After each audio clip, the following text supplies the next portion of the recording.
Hello and welcome to Wasted Plotential, where we discuss the wasted potential of our favourite plotlines. As I've hinted before, I have a serious issue with how Irene Lew has been handled in the modern Ninja Gaiden series. Irene debuted in the original NES Ninja Gaiden as Ryu's love interest and CIA liaison. She retained this role for the rest of the trilogy and eventually married Ryu afterwards, as confirmed by the OVA and Ryu's DOA 1 bio. The modern Ninja Gaiden series, as I understand it, was intended as a prequel to the classics, presumably as an excuse to take the Bond girl approach with each new game, without trampling on the official marriage. Once Itagaki was replaced by Hayashi, however, things changed.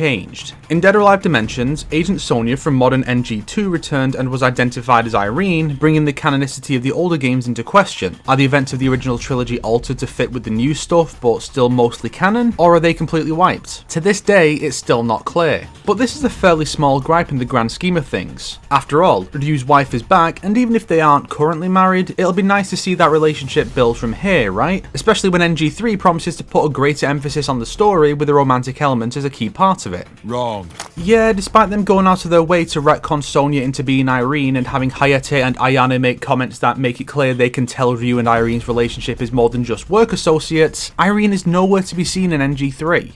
Last year's model. That's cute. They brought her back for Razor's Edge as a supporting character for Ayane's levels and even implied she's still into Ryu, but she doesn't want to interact with the man she married in the original continuity. They brought back Robert for a cameo, which is a fucking deep cut, but they couldn't do anything with Irene? Let me put it another way. In the modern era, Irene Lew, primary love interest and eventual wife of Ryu Hayabusa in the classic games, spent more time with Ryu and gave more of an indication that she had feelings for him when she wasn't even Irene. This would be like if, after establishing that Michelle Jones also goes by MJ in Spider-Man Homecoming, thereby establishing her as the MCU equivalent of classic Spidey love interest and wife, Mary Jane Watson, they then dropped her and introduced a new love interest in Far From Home. Like, why bother establishing a new version of the classic love interest if she's going to hold no greater significance to the story afterwards? To fully understand the problem here, you need to know the full context. Ninja Gaiden 1 was one of the first games, if not the first, to ever use cutscenes to tell its narrative beyond just setting up the premise. And a big part of the original narrative was the love story between Ryu and Irene. The game ends with the two embracing after the evil is defeated, for God's sake. These two can unironically be considered gaming royalty for that. Especially when I can't think of a single other example of a married couple in games that fight side by side outside of Dynasty Warriors and Uncharted 4.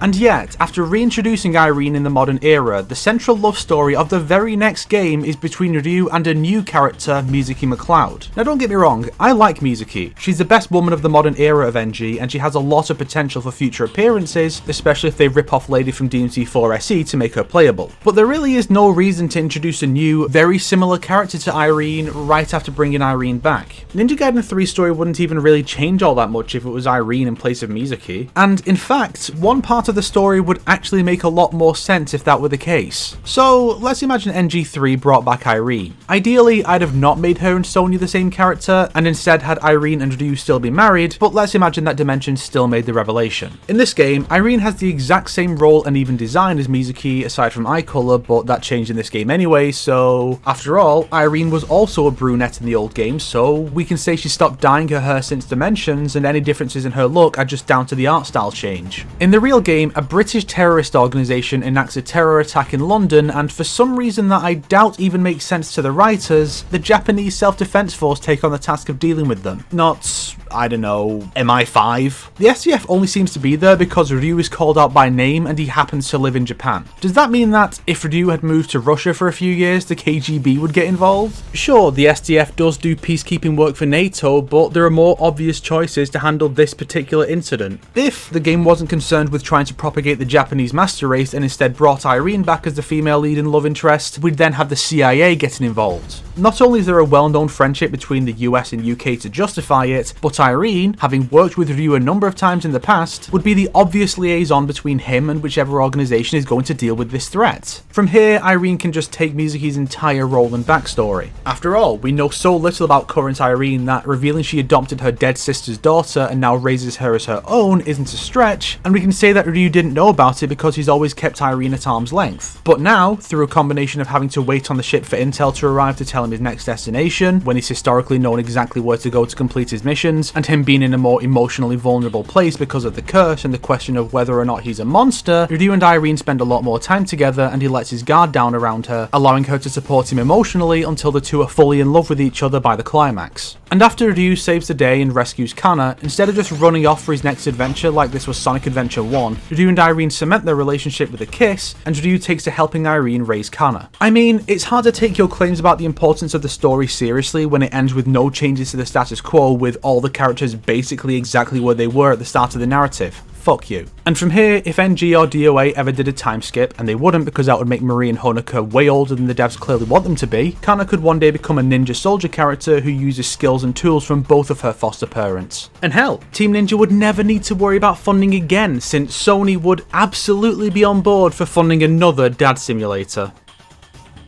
If you liked this video, why not subscribe and support me on Patreon like these fine people here? If not, then make sure to share it with your enemies so they can suffer along with you. Today's recommended video is number 1016 Dead or Alive Dimensions 3DS Unplayable Characters 3 out of 6 Irene Lew playthrough by Admiral McFish, Bosses and Hidden Characters. Quite a mouthful, eh? And yet it takes longer to say that than the writer spent thinking about Irene post Dimensions.